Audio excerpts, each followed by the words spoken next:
서울의 북쪽에는 도심 속 시간의 흔적이 고스란히 남아있는 낡은 골목길에 준호는 자신만의 세계를 구축하며 살아가고 있었다. 20살. 가장 빛나야 할 나이였지만 그의 어깨는 일찍이 짊어진 삶의 무게로 굽어 있었다.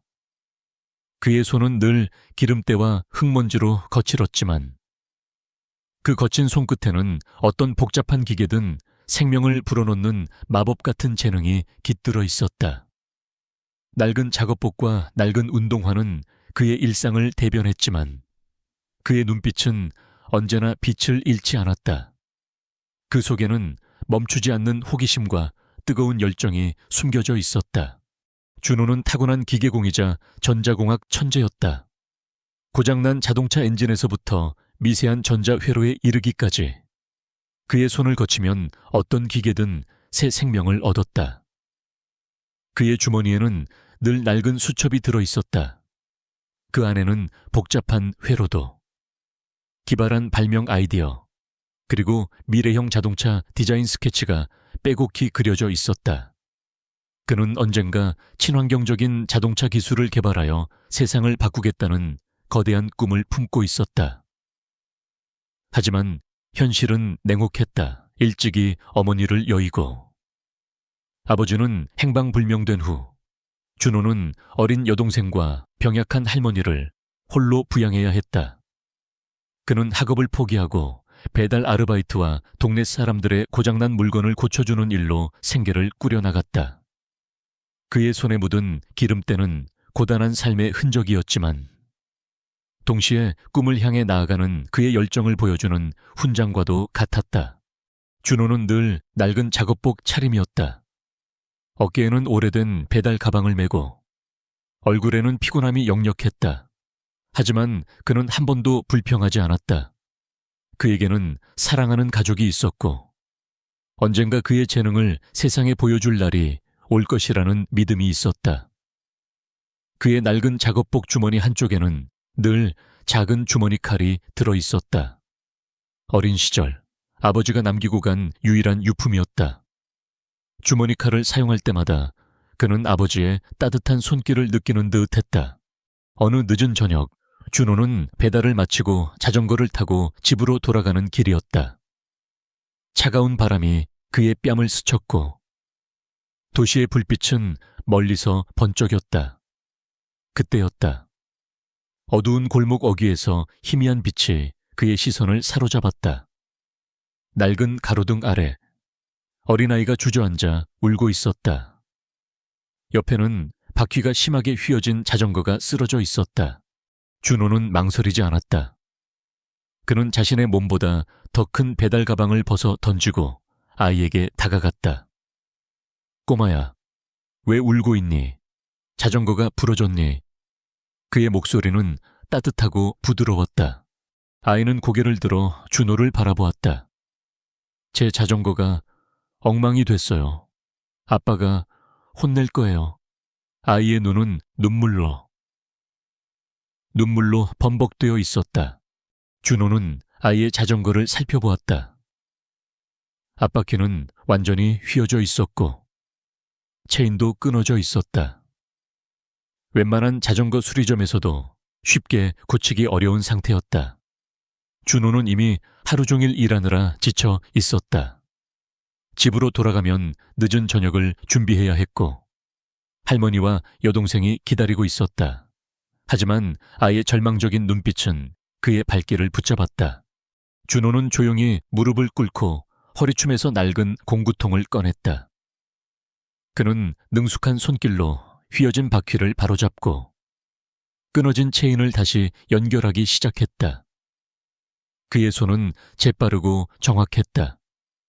기름때 묻은 손은 낡은 자전거의 부품들을 마치 생명체처럼 다루는 듯했다. 아이는 준호의 손놀림을 숨죽이며 지켜보았다. 10분도 차에 되지 않아 망가졌던 자전거는 다시 멀쩡한 모습으로 돌아왔다. 자, 이제 괜찮아. 준호가 환하게 웃으며 말했다. 그의 얼굴에는 작은 미소가 번져 있었다.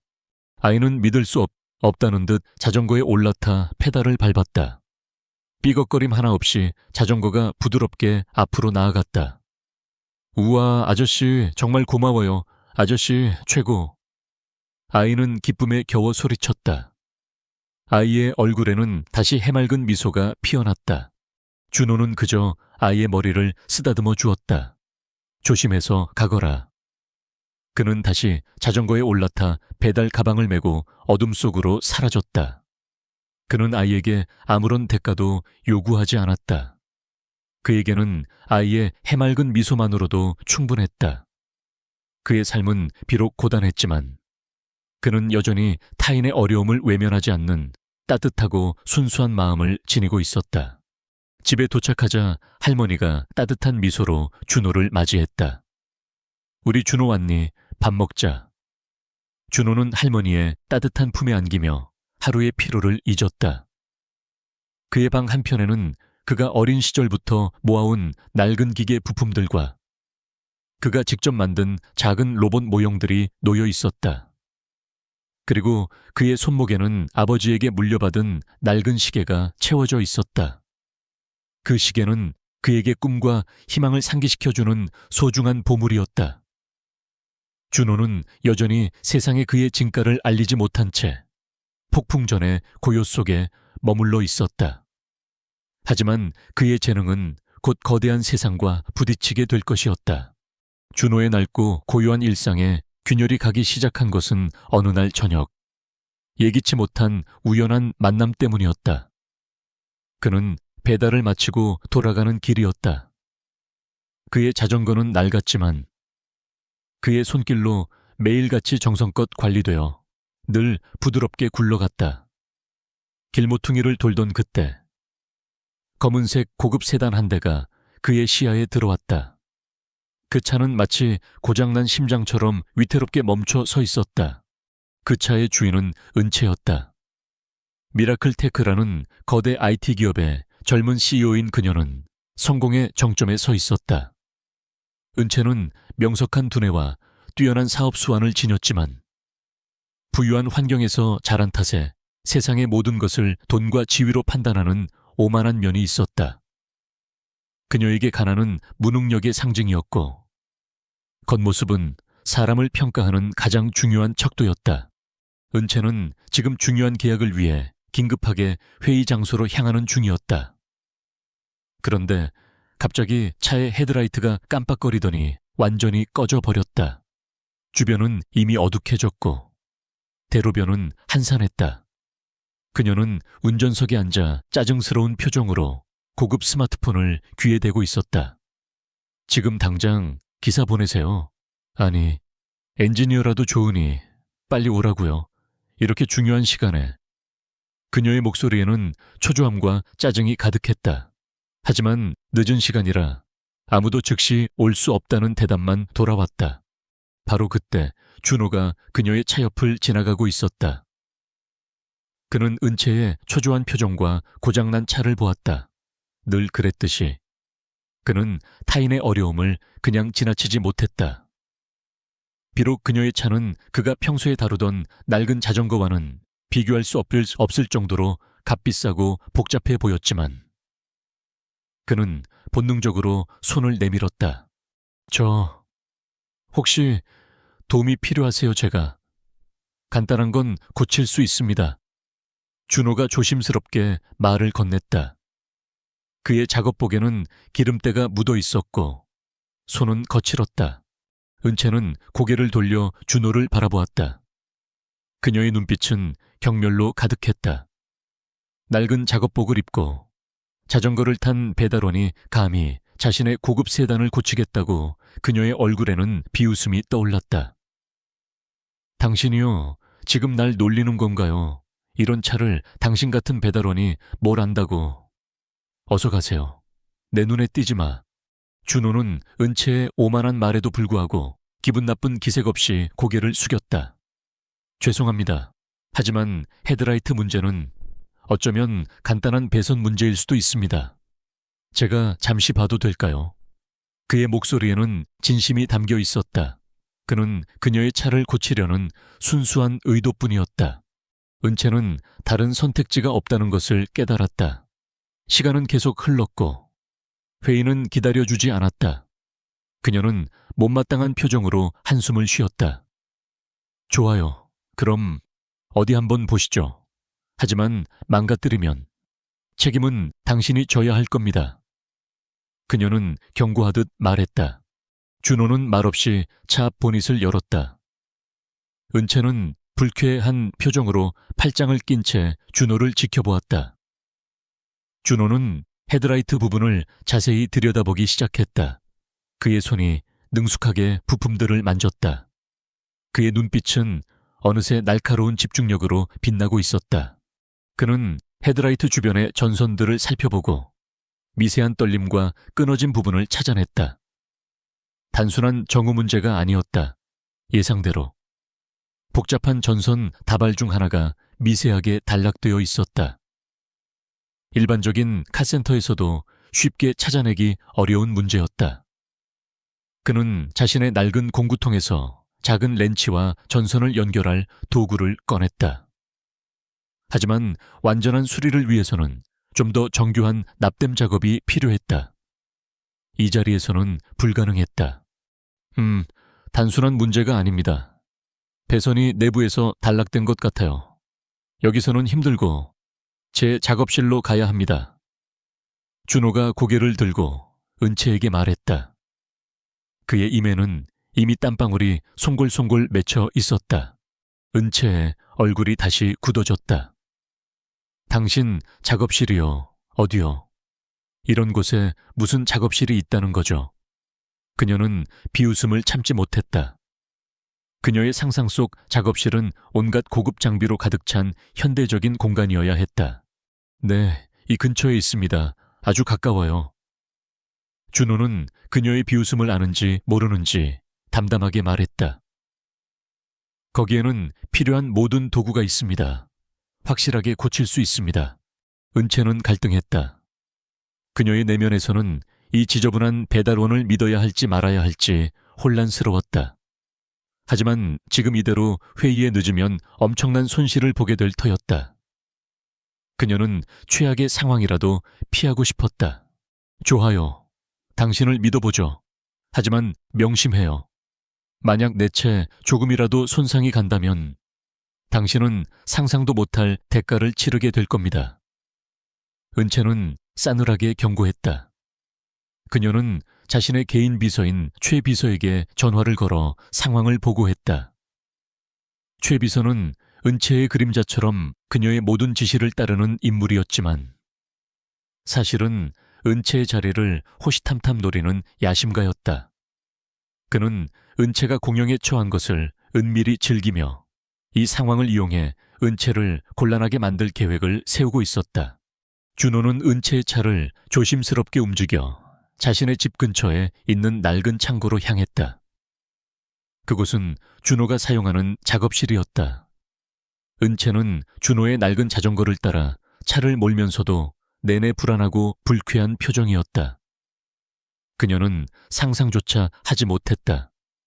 자신이 지금껏 무시했던 이 보잘것없는 청년이 실은 상상 이상의 재능을 숨기고 있다는 사실을. 그리고 이 만남이 그녀의 오만함에 균열을 내고 그녀의 삶 전체를 송두리째 바꿔놓을 운명적인 시작이 될 것이라는 사실을.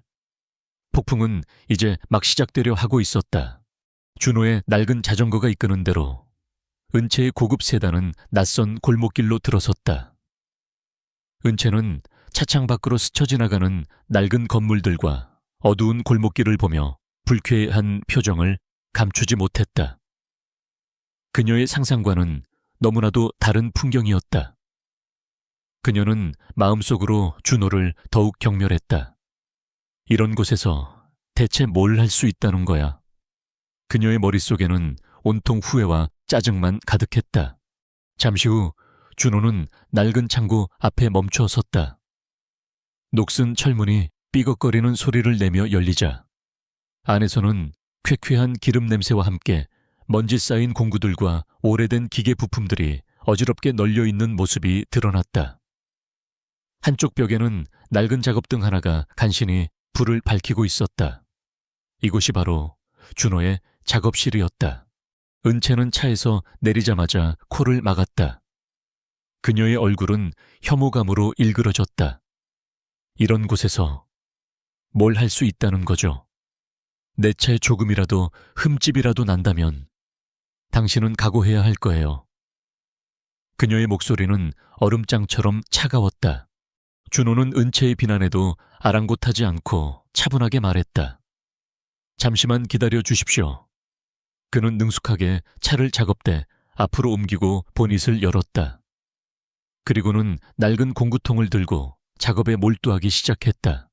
은채는 팔짱을 낀 채 준호의 작업을 지켜보았다.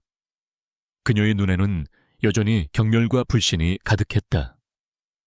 하지만 준호의 손놀림은 그녀의 편견을 서서히 흔들기 시작했다.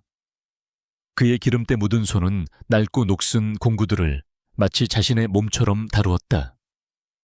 그의 눈빛은 헤드라이트의 복잡한 회로에 깊이 박혀 있었고 그의 얼굴에는 극도의 집중력이 엿보였다. 준호는 미세하게 단락된 전선을 찾아내기 위해 낡은 멀티테스터기를 사용했다. 그는 낮은 목소리로 혼잣말을 중얼거렸다. 여기가 문제였군. 단순한 접촉 불량은 아니었어. 미세하게 쇼트가 났군.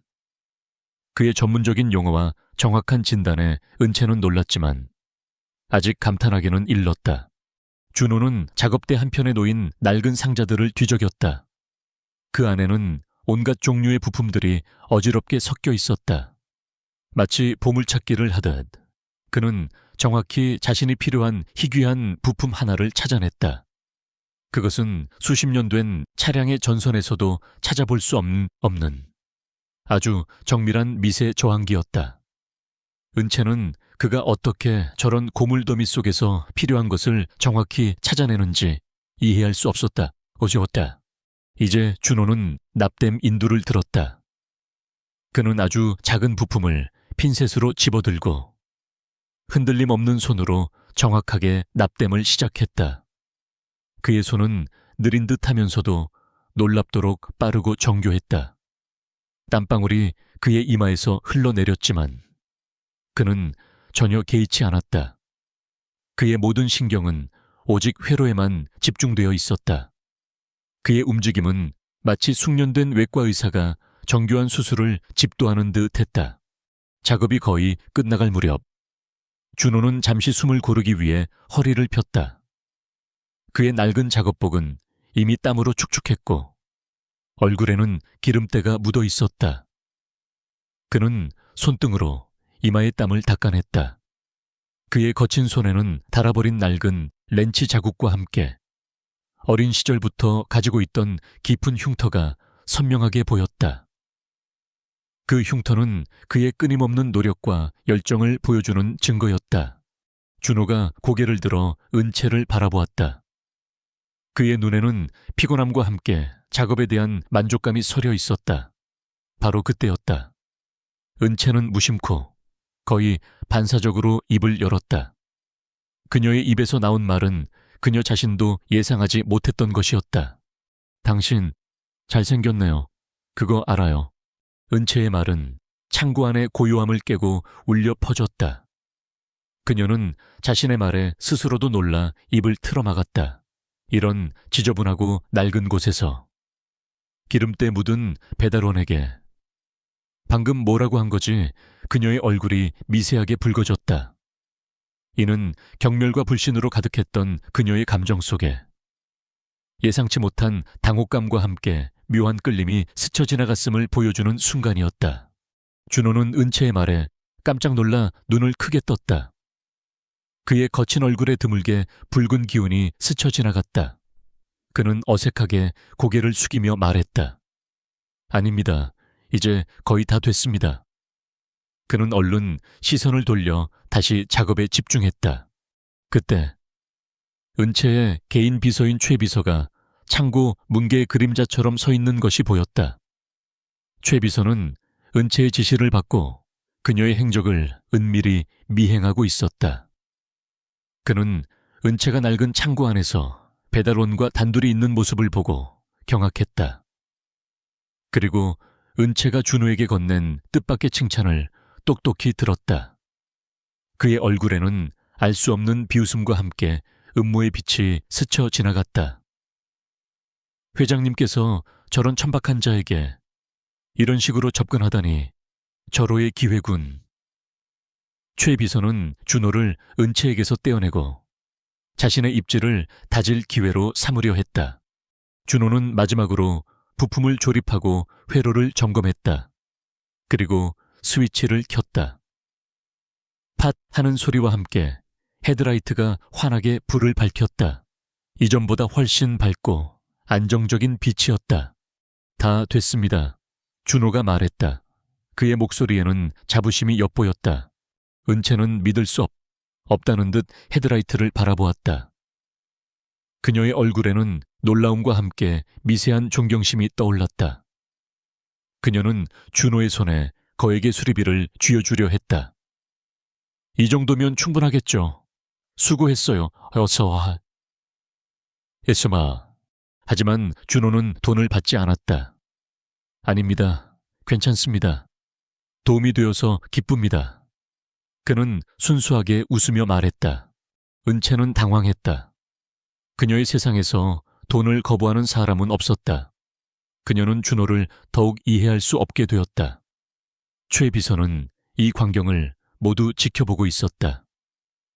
그는 준호를 향한 은채의 미묘한 태도 변화와 준호의 비정상적인 행동을 보며 마음속으로 이미 준호를 제거해야 할 대상으로 점찍었다. 그는 은채에게 슬며시 다가와 말했다. 회장님, 이제 회의에 늦으면 안 됩니다. 그리고 저런 수상한 사람에게 너무 많은 관심을 주지 마십시오. 그의 말에는 경고와 함께 은채를 조종하려는 의도가 담겨 있었다. 은채는 최 비서의 말을 듣고 다시 냉정한 표정으로 돌아왔다. 그녀는 준호에게 마지막으로 한 번 더 고개를 끄덕이고는 차에 올라탔다. 준호는 차가 사라지는 것을 말없이 지켜보았다. 그의 손에는 여전히 기름때가 묻어 있었지만 그의 마음속에는 방금 마주한 차가운 여인의 복잡한 눈빛과 자신의 능력을 확인한 만족감이 공존했다. 그는 알지 못했다. 그의 단순한 도움이 거대한 파장을 일으키고 그의 삶에 거대한 폭풍을 불러올 것이라는 사실을. 은채의 고급 세단 헤드라이트 수리 사건 이후 준호의 삶은 예상치 못한 소용돌이에 휘말렸다. 그는 미라클테크 회장 은채와의 만남이 그의 평범한 삶에 어떤 파장을 불러올지 전혀 예상하지 못했다.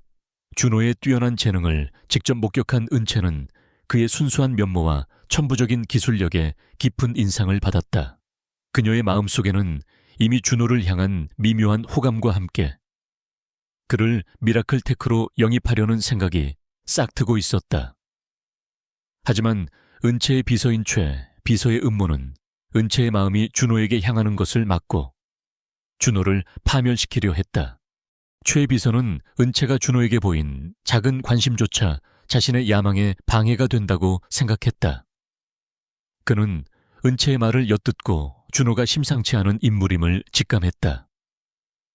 최 비서는 은채에게 준호를 깎아내리기 위해 교묘한 심리전을 펼쳤다. 회장님, 저런 밑바닥 인생을 사는 사람이 갑자기 나타나 접근하는 것은 분명 불순한 의도가 있을 겁니다. 재벌가 사칭이나 사기 사건이 요즘 얼마나 많습니까? 그는 미라클테크의 기밀 자료 유출 사건과 준호를 연결지어 의심을 부추겼다. 최 비서는 준호를 완전히 제거하기 위한 계획을 세웠다. 그는 언론의 익명으로 제보하여 준호가 은채에게 고의적으로 접근해 금품을 갈취하려 했다는 거짓 소문을 퍼뜨렸다. 미라클테크 회장에게 사기꾼 배달원 접근이라는 제목의 가십 기사가 인터넷에 떠돌기 시작했다. 준호의 이름이 언급되지는 않았지만 기사에 묘사된 낡은 작업복을 입은 배달원이라는 표현은 준호를 암시하기에 충분했다. 하지만 최 비서의 음모는 여기서 그치지 않았다. 그는 준호가 가장 소중히 여기는 가족을 건드렸다. 낡은 집에 살고 있는 준호의 할머니와 어린 여동생을 협박하기 시작한 것이다. 어느 날 할머니의 집으로 의문의 편지가 배달되었다. 편지에는 준호와 관련된 위험한 내용과 함께 만약 준호가 미라클테크 주변에서 얼쩡거리면 가족에게 해가 갈 것이라는 섬뜩한 경고가 담겨 있었다. 얼마 후 준호의 여동생이 다니는 학교 근처에 수상한 남자들이 어슬렁거리는 것이 목격되었다. 이 모든 것이 최 비서의 지시였다. 준호는 이 모든 위협을 직감했다. 그는 가족을 보호하기 위해 모든 것을 포기해야 할지 심각하게 고민했다. 그는 할머니와 여동생의 안전이 최우선이었다. 밤늦게까지 배달을 하고 돌아오면 낡은 수첩을 펼쳐 친환경 엔진 설계도를 들여다보며 잠 못 이루는 밤을 보냈다. 그의 꿈은 여전히 뜨거웠지만 현실의 그림자는 너무나도 거대했다. 바로 그때 미라클테크에서 야심찬 프로젝트가 발표되었다. 젊은 혁신가를 찾습니다. 미라클테크 혁신 챌린지. 이는 은채가 직접 기획한 프로젝트로 배경이나 학력에 상관없이 오직 재능과 아이디어만으로 평가하여 신기술을 개발할 젊은 인재를 발굴하려는 목적이었다. 우승자에게는 거액의 상금과 함께 미라클테크 연구개발 R&D 부서의 책임 엔지니어 자리가 보장되었다. 준호는 이 소식을 듣고 주먹을 꽉 쥐었다. 이것이 바로 그가 가족의 삶을 바꾸고 자신의 꿈을 이룰 수 있는 유일한 기회였다. 그는 최 비서의 협박에도 불구하고 혁신 챌린지에 참가하기로 결심했다. 그의 싸움은 이제 단순한 헤드라이트 수리를 넘어 그의 삶 전체를 건 거대한 도전이 되었다. 미라클테크의 웅장한 혁신홀. 그곳은 한때 그를 무시했던 거대한 기업의 심장이자 그의 재능이 세상에 드러날 상징적인 무대였다. 준호는 챌린지 프로젝트로 초고 효율 친환경 엔진을 선택했다. 그는 자신의 낡은 작업실에서 밤낮 없이 엔진 개발에 매달렸다. 낡은 공구들은 그의 손에서 마치 살아있는 듯 움직였다. 그의 수첩에는 새로운 설계도와 복잡한 계산식으로 빼곡히 채워졌다. 그는 꿈에 그리던 기술을 현실로 만들기 위해 모든 것을 쏟아부었다. 하지만 시련은 계속되었다. 최 비서는 준호가 챌린지에 참가했다는 사실을 알고 더욱 교활하게 방해 공작을 펼쳤다. 그는 준호의 배달 주문을 고의적으로 늘려 잠을 잘 시간조차 주지 않았다. 준호의 작업실에 몰래 침입하여 설계도가 담긴 수첩을 훔치려 하거나 중요한 부품들을 훼손하기도 했다. 준호는 새벽까지 작업하고 아침에는 배달을 하며 밤에는 다시 연구에 몰두하는 강행군을 이어갔다. 그의 몸은 점점 지쳐갔지만 그의 눈빛은 더욱 강렬하게 타올랐다.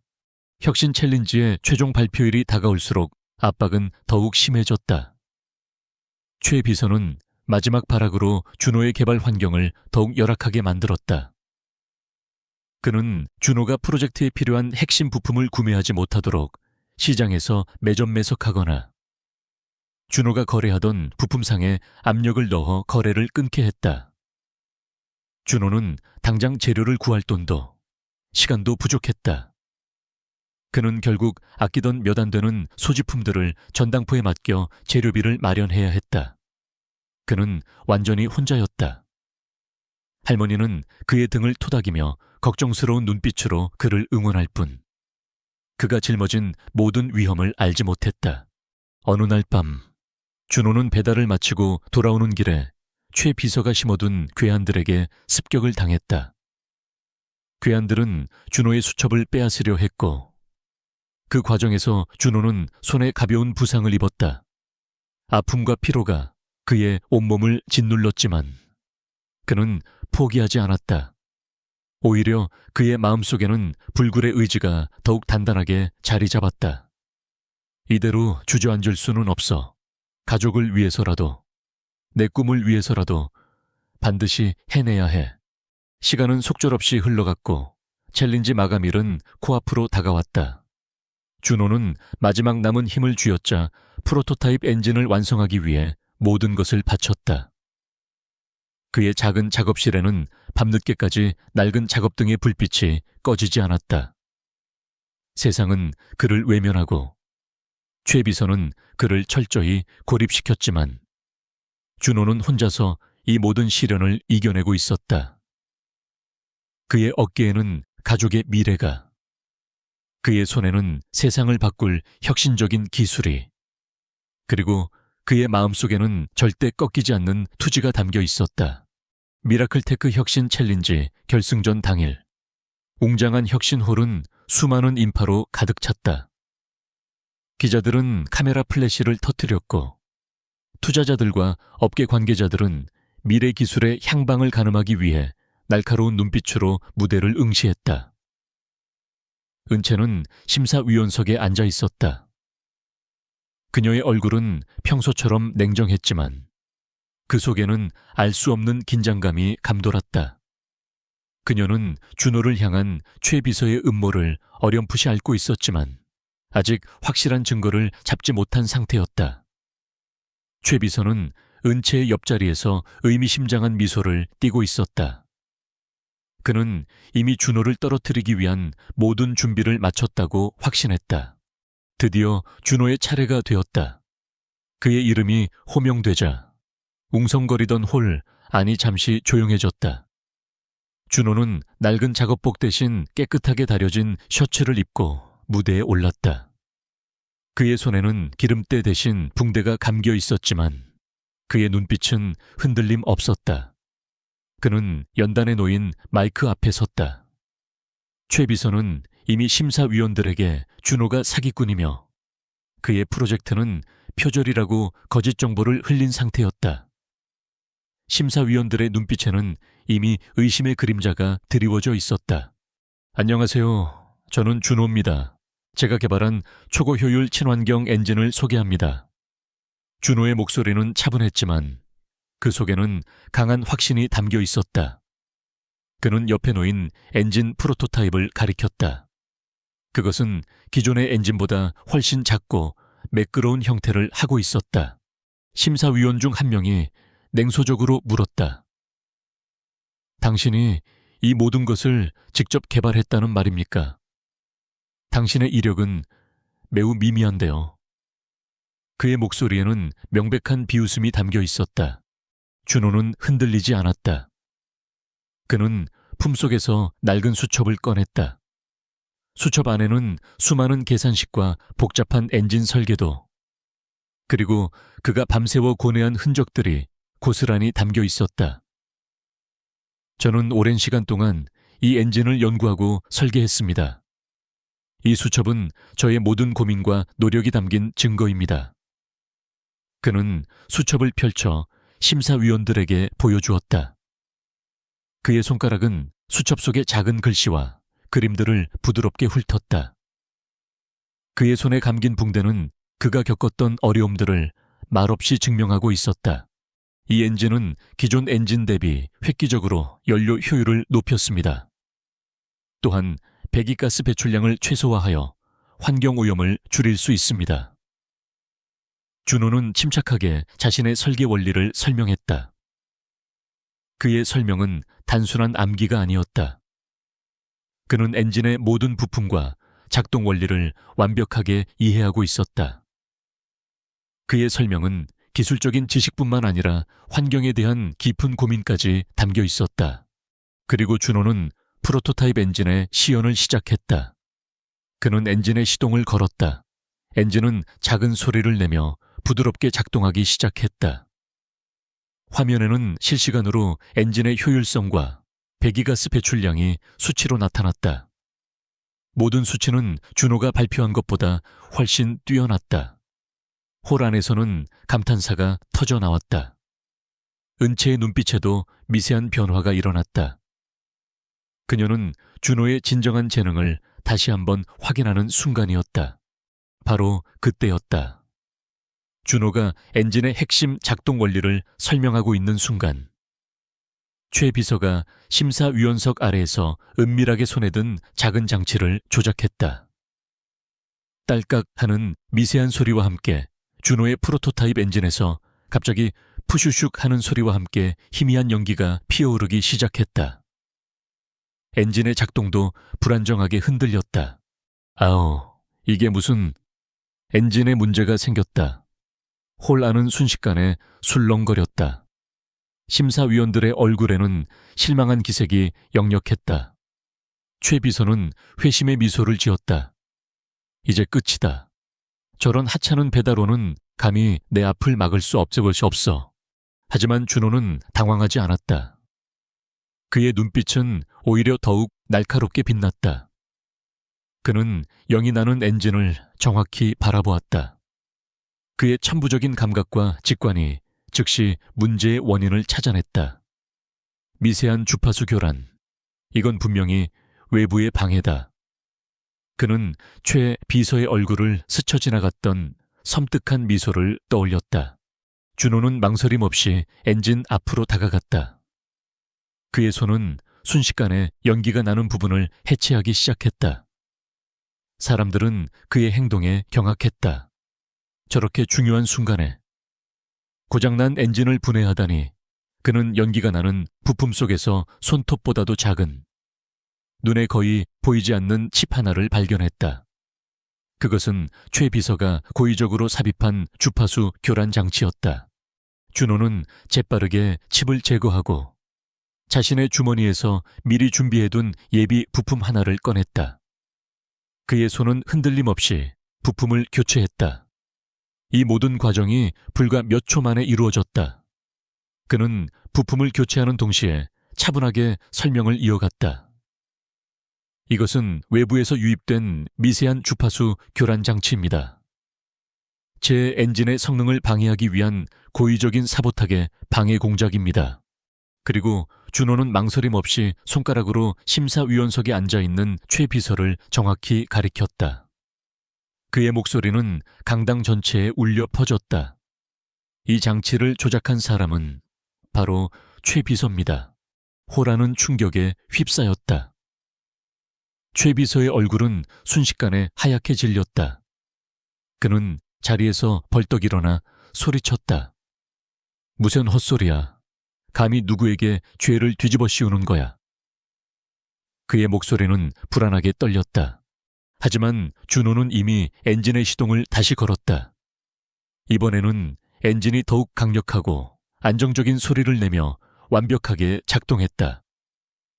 연기는 사라졌고 화면의 수치들은 이전보다 더 놀라운 효율성을 보여주었다.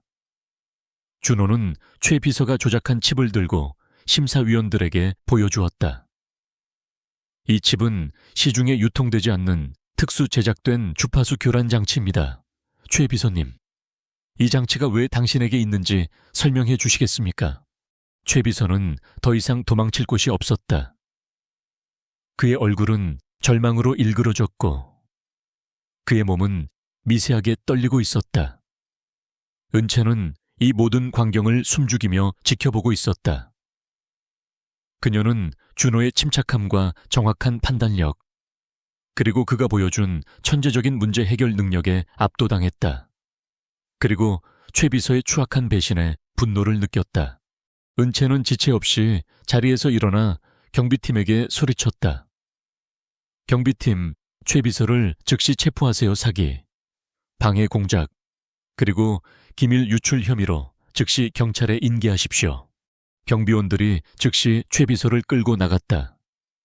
최 비서는 끌려 나가면서도 준호를 향해 악에 받친 눈빛으로 저주를 퍼부었다. 네가 감히... 두고 보자. 강당 안은 박수 소리로 뒤덮였다.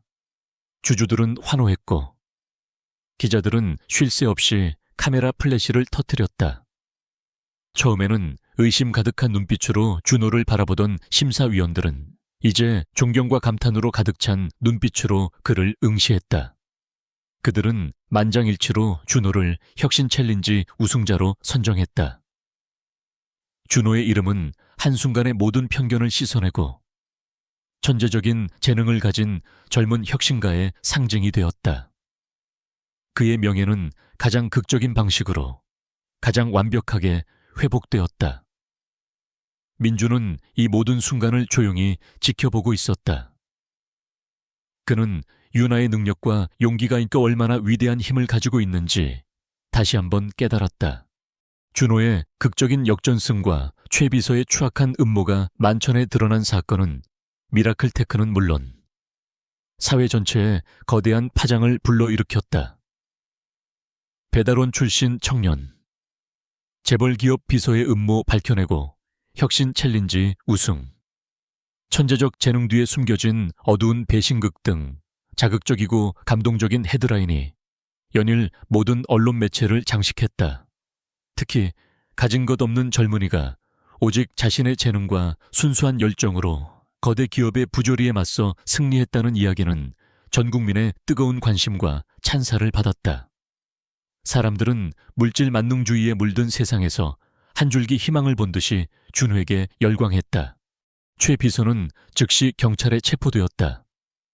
그는 혁신 챌린지 방해 공작, 사기, 그리고 과거 미라클테크의 기밀 유출 사건과 관련된 혐의로 기소되었다. 그의 모든 죄는 준호의 명확한 증거와 은채의 단호한 증언으로 명명백백하게 밝혀졌다.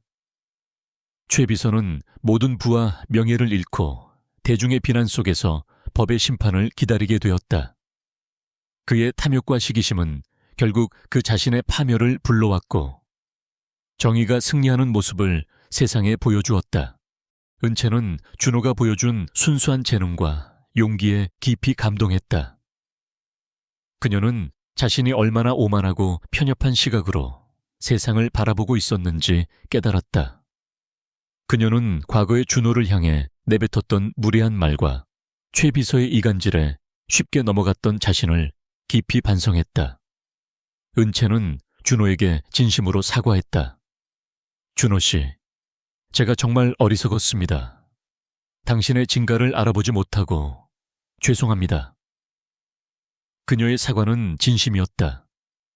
그녀는 준호를 향한 존경심과 함께 그에게서 시작된 새로운 감정을 느끼기 시작했다. 가장 먼저 변화를 맞이한 것은 준호의 가족이었다. 민주는 약속대로 준호에게 혁신 챌린지 우승 상금과 함께 최 비서의 음모로 인해 준호의 가족이 겪었던 피해에 대한 막대한 보상금을 지급했다. 준호는 그 돈으로 할머니와 여동생을 위해 오래된 낡은 집을 벗어나 아늑하고 깨끗한 새 집을 마련해 주었다. 할머니는 난생 처음 가져보는 깨끗한 집에 감격하여 눈물을 흘렸다. 우리 준호가 이렇게 큰 일을 해냈구나. 내 부모님이 하늘에서 얼마나 자랑스러워 하실까. 할머니의 얼굴에는 행복과 안도감이 가득했다. 여동생 역시 오빠를 자랑스러워하며 환하게 웃었다. 이제 준호는 더 이상 가족의 생계를 걱정하지 않아도 되었다. 민주는 준호의 재능이 단순한 기술력을 넘어선 혁신임을 확신했다. 그는 준호에게 미라클테크 연구개발 R&D 부서에 책임 엔지니어 자리를 제안하며 전폭적인 지원을 약속했다. 준호는 이 제안을 기꺼이 받아들였다. 그는 이제 자신의 오랜 꿈을 현실로 만들 수 있게 된 것이다. 미라클테크는 준호의 주도 아래 친환경 미래 에너지 연구소를 설립했다. 연구소는 준호가 설계한 초고효율 친환경 엔진을 상용화하고 더 나아가 지속 가능한 에너지 솔루션을 개발하는 데 집중했다. 준호는 그동안 낡은 수첩에만 담겨 있던 수많은 아이디어들을 마음껏 펼치며 혁신적인 기술들을 현실로 만들어 나갔다. 그의 재능은 미라클테크의 미래를 밝히는 등불이 되었다. 은채와 준호의 관계는 단순한 비즈니스 파트너를 넘어 깊은 신뢰와 사랑으로 발전했다. 은채는 매일같이 연구소를 찾아 준호의 연구를 지원하고 그의 고충을 들어주었다. 그녀는 준호의 순수한 열정과 따뜻한 마음에 깊이 매료되었다. 준호 역시 은채의 든든한 지지 아래 자신의 능력을 인정받고 그녀와 함께 더 나은 세상을 만들 수 있다는 희망을 보았다. 그들은 서로에게 없어서는 안 될 존재가 되었다. 어느 날 저녁, 모든 공식 일정을 마치고 두 사람은 미라클테크 본사 옥상 정원에 나란히 앉아 있었다. 서울의 화려한 야경이 그들의 눈앞에 펼쳐져 있었다. 은채는 더 이상 차가운 가면을 쓰지 않았다. 그녀의 얼굴에는 따뜻하고 부드러운 미소가 번져 있었다. 준호 씨, 당신 덕분에 제가 얼마나 어리석었는지 깨달았어요. 돈과 지위가 전부라고 생각했었죠. 하지만 당신은 저에게 진정한 가치와 삶의 의미를 가르쳐 주었어요. 은채의 목소리는 진심으로 떨렸다. 준호는 은채의 손을 조심스럽게 잡았다. 그의 손은 이제 더 이상 기름때로 거칠지 않았다. 그의 손에는 깨끗하고 굳건한 신뢰가 담겨 있었다. 회장님, 아니, 은채 씨. 저도 은채 씨 덕분에 제 꿈을 이룰 수 있게 되었어요. 제 능력을 믿어주고 기회를 준 사람은 은채 씨가 처음입니다. 이 모든 게 마치 꿈만 같아요. 꿈이 아니야. 준호 씨, 이건 우리가 함께 만들어낸 현실이야. 은채는 준호의 얼굴을 감싸 안았다. 그녀의 눈빛은 사랑과 존경으로 가득했다. 나는 당신을 사랑해요. 준호 씨. 준호의 얼굴이 붉어졌다. 그의 심장이 빠르게 뛰었다. 그는 자신의 삶에서 이토록 따뜻하고 순수한 사랑을 느껴본 적이 없었다. 그의 마음속에서 답답하게 닫혀있던 문이 활짝 열리는 듯 했다. 저도 은채 씨를 사랑합니다. 그날 이후 그들의 사랑은 더욱 깊어졌다. 은채는 준호에게 자신의 삶에서 가장 중요한 존재가 되어주었고, 준호는 은채에게 잃었던 따뜻한 마음과 삶의 진정한 의미를 되찾아 주었다. 그들은 더 이상 과거의 아픔과 편견에 갇히지 않았다. 그들은 서로를 통해 새로운 평화를 찾았고, 함께 더 큰 꿈을 꾸기 시작했다. 재벌 상속녀와 낡은 작업복을 입었던 배달원의 만남은 단순히 운명의 장난이 아니라 서로의 부족함을 채워주고 세상을 더욱 밝게 만드는 아름다운 동반의 시작이었다. 그들의 삶은 이제 진정한 의미의 새로운 평화를 맞이한 것이었다. 시간은 강물처럼 흘러 준호와 은채의 삶에 새로운 계절을 가져다 주었다. 낡은 작업복을 입고 기름때 묻은 손으로 낡은 자전거를 고치던 준호는 이제 세계적인 친환경 기술을 이끄는 젊은 혁신가가 되었다. 그리고 차갑고 오만했던 미라클테크의 CEO 은채는 진정한 사랑과 따뜻한 마음을 가진 리더로 변모했다. 그들의 이야기는 언론에 계속해서 회자되며 많은 이들에게 영감과 희망을 주었다. 몇 년 후, 준호는 은채의 전폭적인 지원 아래 설립된 미라클 친환경 미래기술연구소의 소장이자 핵심 연구원이 되었다. 그의 주도 아래 연구소는 초고효율 친환경 엔진을 상용화하는 데 성공했고, 이 기술은 전 세계 자동차 산업과 에너지 시장에 혁명적인 변화를 가져왔다. 그의 낡은 수첩은 이제 더 이상 고통의 기록이 아니라 수십억 달러짜리 친환경 에너지 프로젝트의 시작점이 되었다. 하지만 준호는 여전히 겸손했고, 그의 연구실 한편에는 그가 처음 은채의 차 헤드라이트를 고쳤던 낡은 공구통과 녹슨 렌치가 소중히 보관되어 있었다. 그는 초심을 잃지 않았다. 준호의 가족에게도 찬란한 봄이 찾아왔다. 할머니와 여동생은 준호가 마련해준 아늑한 새집에서 평화롭고 행복한 나날을 보냈다. 할머니는 이제 더 이상 준호의 고단한 삶을 걱정하지 않았고, 여동생은 오빠의 자랑스러운 모습을 보며 자신의 꿈을 키워나갔다. 준호의 여동생은 오빠의 영향으로 과학기술 분야에 흥미를 갖게 되었고, 후에 오빠가 세운 재단의 지원을 받아 유명 공과대학에 진학했다. 준호는 더 이상 가족의 생계를 책임지는 무거운 어깨의 소년이 아니었다. 그는 사랑하는 가족에게 안정과 행복을 선물하는 든든한 존재가 되었다. 은채는 준호와의 관계를 통해 진정한 사랑의 의미를 깨달았다. 그녀는 이제 더 이상 돈과 성공만을 좇는 차가운 사업가가 아니었다. 그녀의 삶에는 준호라는 존재가 주는 따뜻한 온기가 가득했다. 그녀는 준호의 순수함과 열정에 깊이 매료되었고 그와 함께하는 모든 순간을 소중히 여겼다. 그들의 사랑은 서로의 부족한 부분을 채워주고 더 나은 사람으로 성장시키는 원동력이 되었다. 은채는 준호의 재능에 대한 사회의 편견을 불식시키고 그를 세상에 당당히 드러내는데 가장 큰 지지자 역할을 했다. 그녀는 미라클테크의 경영 방침을 사회적 책임과 윤리 경영으로 전환하며 기업 이미지를 혁신했다. 어느 화창한 봄날, 두 사람은 가족과 친구들의 축복 속에 결혼식을 올렸다. 성대한 결혼식이었지만 준호는 은채에게 처음 자신의 재능을 보여주었던 낡은 창고에서 소박하게 식을 올리기를 원했다. 그곳은 그들의 운명이 시작된 의미 있는 장소였다. 준호는 단정한 턱시도를 입고 은채에게 다가갔다. 그의 손에는 기름때 대신 은채의 따뜻한 손이 잡혀 있었다. 은채는 순백의 웨딩드레스를 입고 빛나는 미소로 준호를 바라보았다. 그녀의 눈에서는 행복의 눈물이 흘러내렸지만 그 눈물은 과거의 오만과 편견을 씻어내고 진정한 사랑을 찾은 기쁨의 눈물이었다. 준호는 환한 미소로 은채의 손을 잡았다. 그의 손에는 은채의 존재처럼 빛나는 결혼 반지가 끼워져 있었다. 두 사람은 함께 사회에 기여하는 삶을 살기로 했다. 준호와 은채는 자신들의 이름으로 준호 은채 혁신재단을 설립했다. 재단은 준호처럼 뛰어난 재능을 지녔지만 어려운 환경 때문에 기회를 얻지 못하는 젊은 인재들을 돕고 그들의 꿈을 실현할 수 있도록 지원하는 역할을 했다.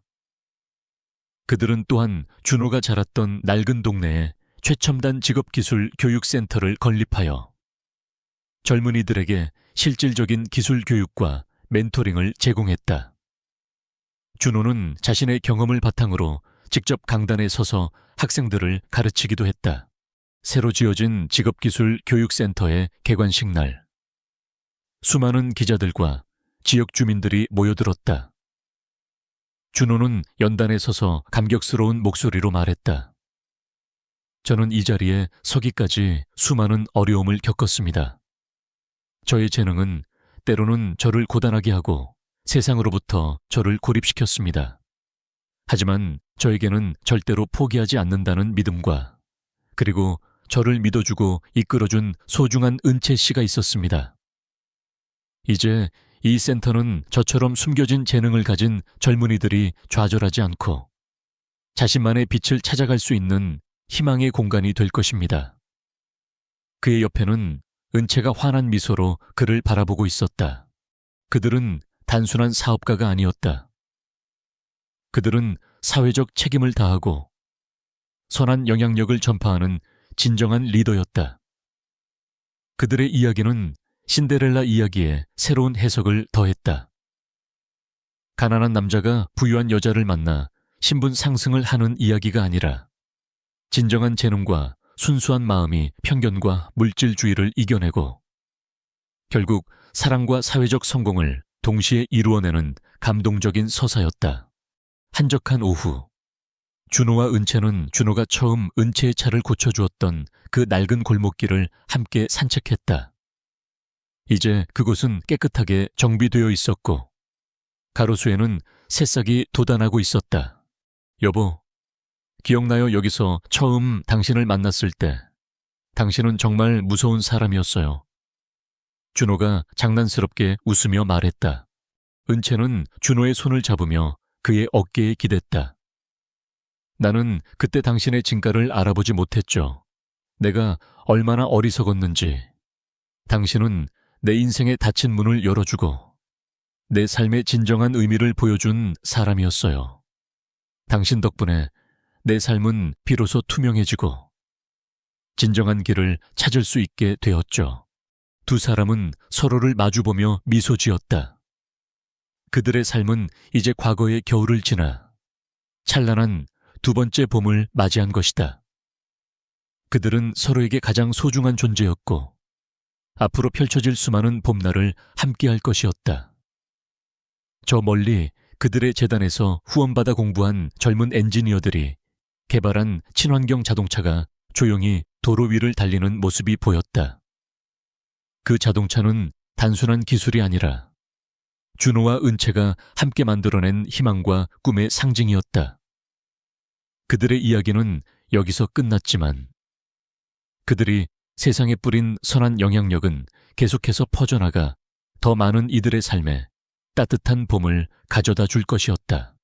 이 이야기는 한 젊은이가 자신의 숨겨진 재능을 발견하고 부당한 권력에 맞서 싸우며 결국 자신의 삶뿐만 아니라 주변 사람들의 삶까지 변화시키는 과정을 담고 있습니다. 준호처럼 우리 모두는 마음속에 위대한 힘과 무한한 잠재력을 가지고 있습니다. 때로는 예상치 못한 시련이 그 잠재력을 깨우는 촉매제가 되기도 합니다. 중요한 것은 포기하지 않는 용기, 그리고 진실을 향한 믿음입니다. 여러분의 삶에도 준호의 두 번째 봄이 찾아오기를 진심으로 응원합니다. 오늘 이야기가 여러분에게 작은 울림이 되었기를 바라며 더 많은 감동적인 이야기를 듣고 싶으시다면 구독과 좋아요, 그리고 알림 설정 잊지 마세요. 다음 이야기에서 또 만나요.